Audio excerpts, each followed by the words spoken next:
On April the 27th, Senior 1 students of Jian Ping High School set off to Nanjing. During the 3-day social investigation, our group focused on the history and culture of Nanjing. Here's our project. Walking around Nanjing is like walking around antique shops, where you can always find traces of the oceans of times. When it comes to Nanjing, the ancient capital of 6 dynasties, everyone will think of its rich history and culture, the glorious history of Wang and Xie family, the dim-light view of Qinghai River in Dumus Points, and the prosperous Jingling city in the dream of the Red Chamber. Since Nanjing is now a modern city, can we still appreciate the charm and value of its culture and history after hundreds of years? Let's go into Nanjing and have a look. Confucius Temple is a perfect combination of modern elements and traditional culture. Originally known as National Culture Center, Confucius Temple has been a busy place crowded with businessmen and scholars since ancient times.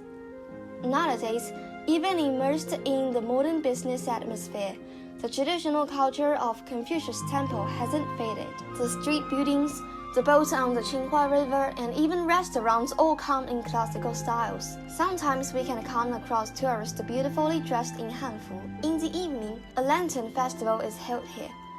With lanterns swaying in the evening breeze, we seem to have come to the prosperous ancient Qinghai. In this crowded Confucius Temple, the Chinese Imperial Examination Museum lies here silently. There is a spectacular design on the outer wall of the museum, which look like the bamboo slips placed on the bookshelf, leading to the admiration of the vast culture classics of our country. Inside the museum, thanks to some creative designs, visitors can soak themselves in the historical air. For example, there's a long wall with Chinese characters written all over it. Through the shades of colors, the patterns display the scene of students making an arduous journey to take the exam, telling the story of students who have studied hard for years, only for changing their life in such a sacred examination. At the end of the tour, we were greeted by the wall with the words "Cultivating Talent for the Country," which reminds people of the splendid culture and educational history of China.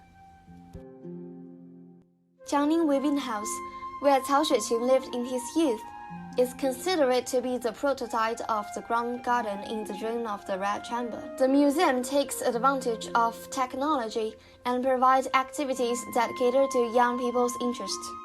There